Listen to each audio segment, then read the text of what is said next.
Hello, and welcome to another episode of Solipsist Watched. I'm your host, the Social Solipsist, and this week I watched Brotherhood of the Wolf from 2001.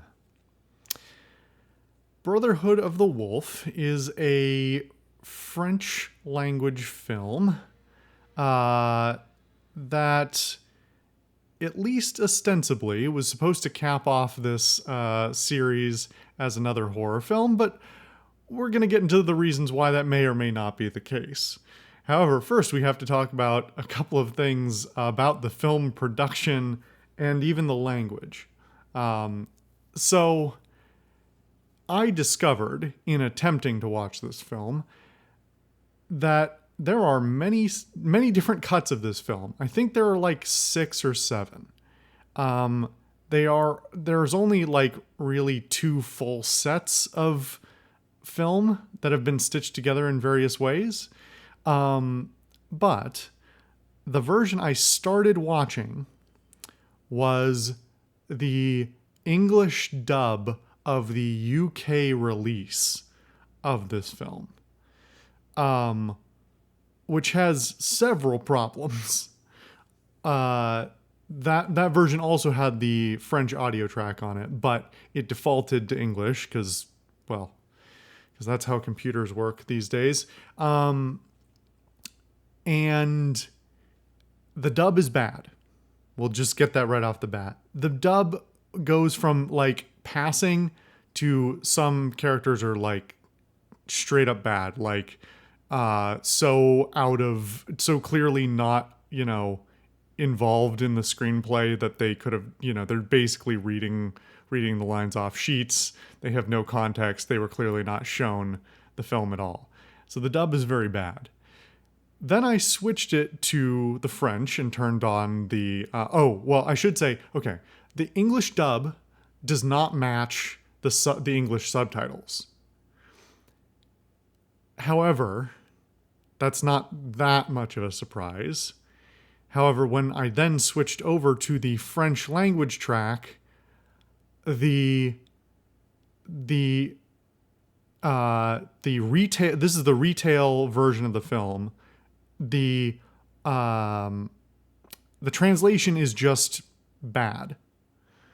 I'm not fluent in French, but I've got enough of a working capacity for it that I can tell like substantial omissions, just some straight up bad transliteration or translation where they're like saying just something that has a totally different character to it than what is in the subtitles.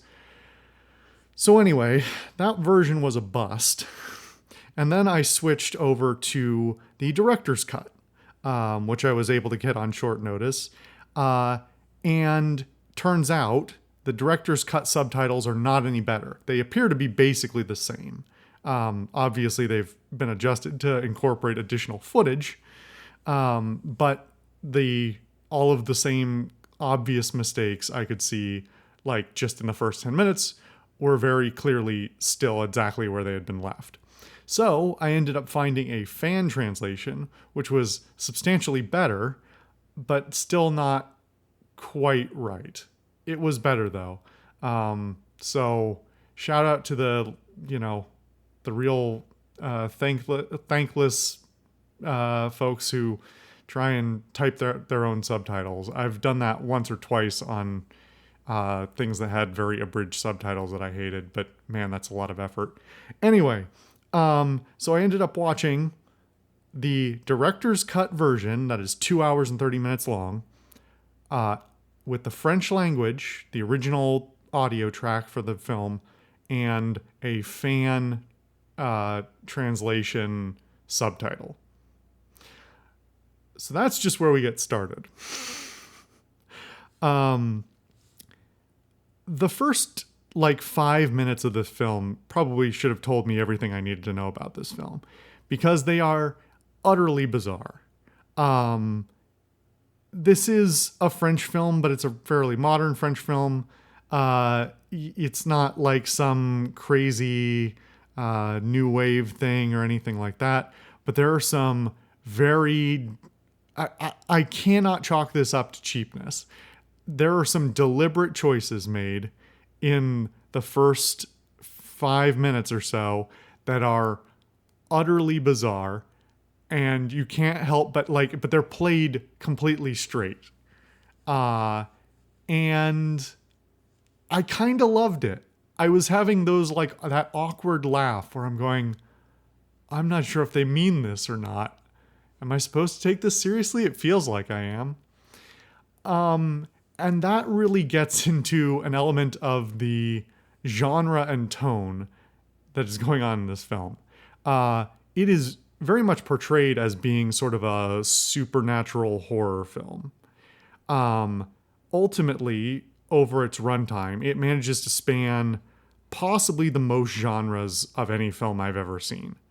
It's got supernatural horror. It's got period drama romance. It's got martial arts. It's got Western.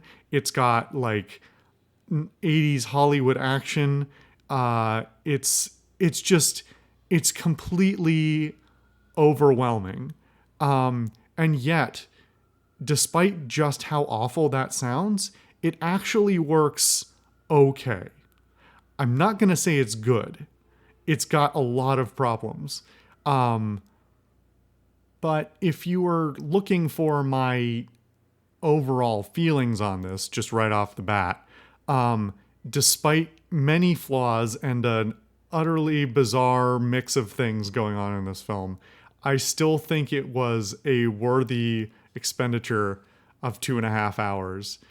It is a wild ride, and if you can just sort of suspend your disbelief and sort of go with the very bizarre twists and turns, I think it's a very enjoyable watch overall.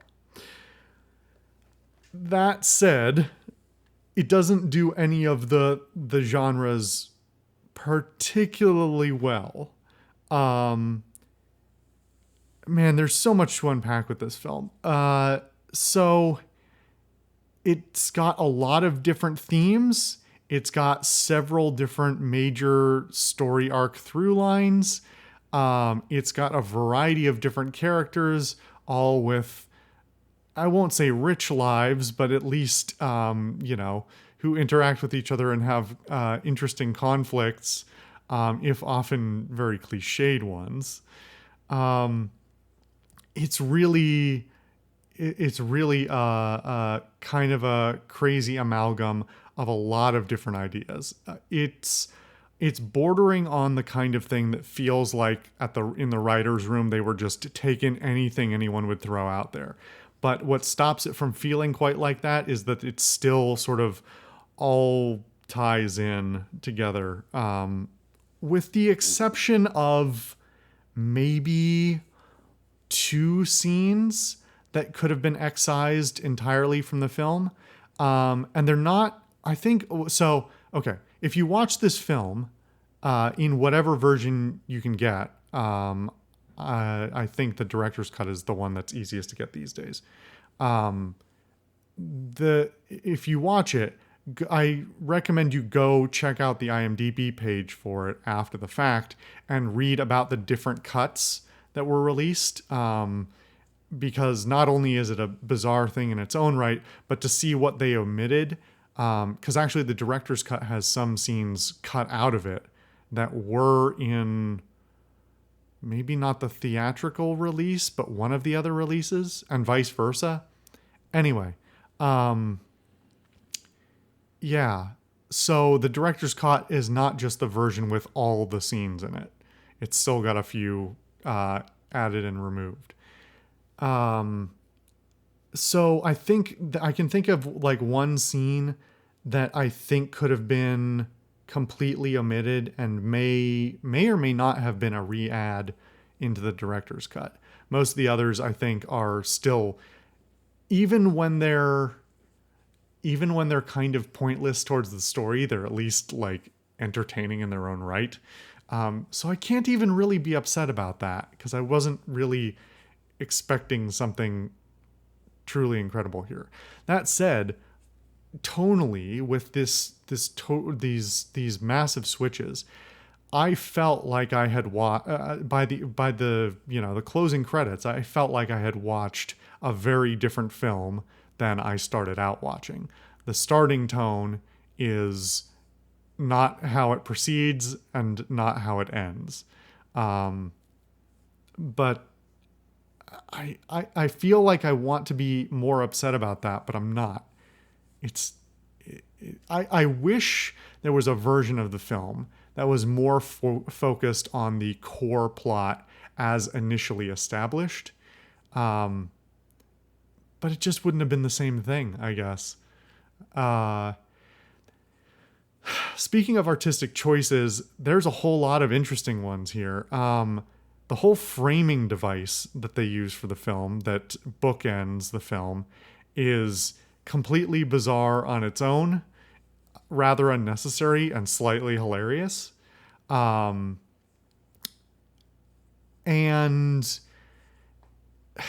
in terms of the quality of the cinematography and general production value, it's really a mixed bag.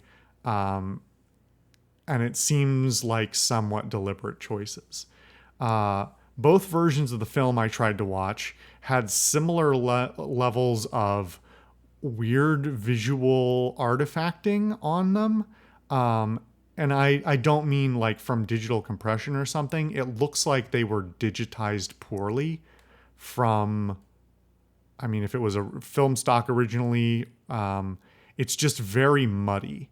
I talked about with, was it Butch Cassidy and the Sundance Kid, I think? I talked about how that film looked like it was, the camera work was done by somebody who didn't really know what the, oh no, it was, or maybe, it doesn't matter. I've talked about it before. I think it was The Old Man with the Gun. It looks, anyway, this film sometimes looks like it was operated, the camera was operated by somebody who didn't quite know how the footage would come out after the fact. It doesn't help that there are also a number of there are a number of digital effects, which, as anyone can attest, digital effects from the early 2000s have generally aged very, very poorly.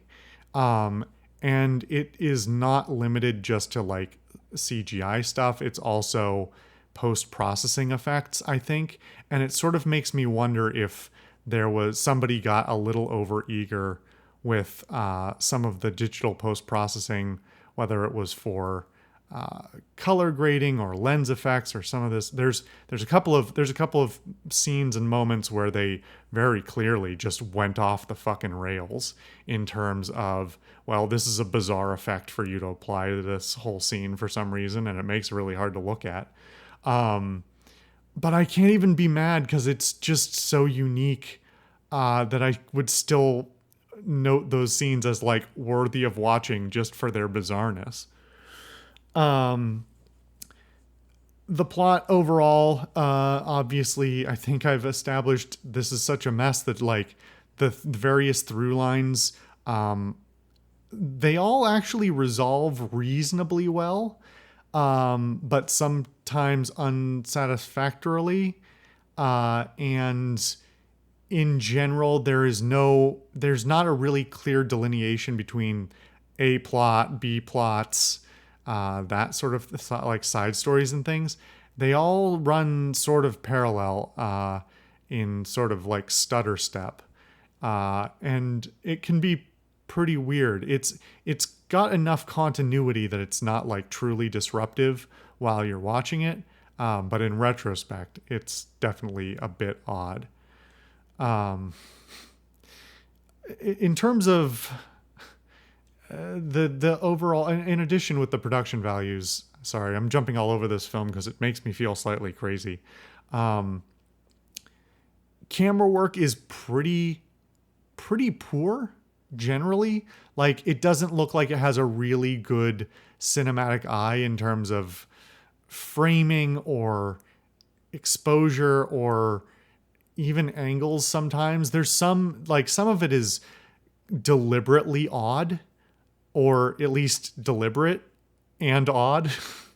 um, and again, some of those things I just appreciate for their bizarreness. The one really standout thing I think is most if not all of the costumes are really well done. I mean, it does have an element of that everybody is wearing different outfits in every scene, but I still sort of appreciate it anyway.